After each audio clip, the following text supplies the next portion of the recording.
సొరకాయకి పొట్టు తీసుకుంటున్నాం. దానికన్నా ముందు శనగపప్పును కడుక్కోవాలండి. ఎందుకంటే మట్టి ఉంటుంది, రాళ్ళు ఉంటాయి, చిక్కగా ఉంటుంది కదండి. అందుకని మనం శుభ్రంగా కడుక్కోవాలి. ఇది 3 గంటలు నానబెట్టానండి. నానబెట్టాక మనం శుభ్రంగా కడుక్కోవాలి. ఇప్పుడు సొరకాయని తరుక్కోవాలి. ముక్కలు సొరకాయని సన్నగా ముక్కల్లా తరుక్కోవాలి.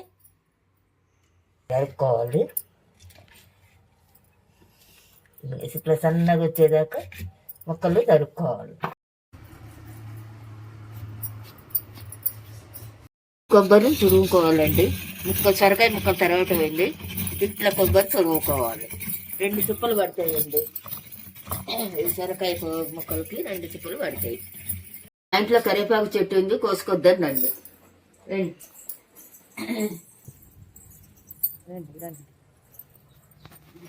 ఫ్రెష్ ఆకు, ఎండు మిరపకాయలు కూరలోకి పోపులకి ఇక్కడ ఇట్లా తుంచుకోవాలి. చేసుకోవటానికి గిన్నె పెట్టుకుని నూనె వేసుకోవాలండి. చాలు చెంచాడు శనగపప్పు, ఆవాలు, మినపప్పు, జీలకర్ర వేసుకోవాలండి. మాడకుండా కలుపుకోవాలండి. అట్లా మిరపకాయలు కూడా వేసుకోవాలండి. కొంచెం ఓరమ ఇంగు వేసుకోవాలండి. ఇంకా సొరకాయ ముక్కలన్నీ వేసుకోవాలండి. అట్లా చిటికెడు పసుపు, 1/2 స్పూను పసుపు వేసుకొని గుడ్డతో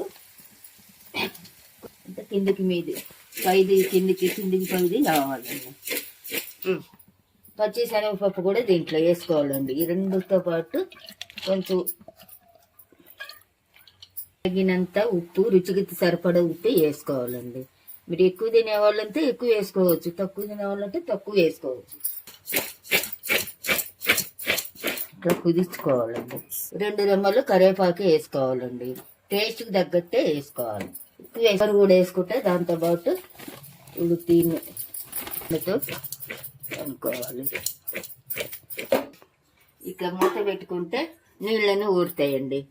ఊరిన దాన్ని బట్టి అప్పుడు సరిపోకపోతే మళ్ళీ చుక్క నీళ్ళు చల్లుకోవాలి. పడితే నీళ్ళు ఊరుతాయండి. ఇక దాన్ని చూసే పని. ముక్క చూస్తే దగ్గర పడ్డదిగా మన నీళ్ళు అయితే పోయలేదండి. ముక్క మెత్తగానే ఉడికింది.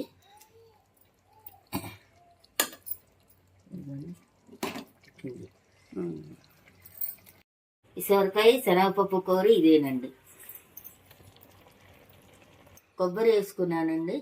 కొంచెం స్వీట్గా ఉంటుంది, తీయగా ఉంటుందని, చప్పగా లేకుండా కూర బాగుంటుందని వేస్తున్నాను.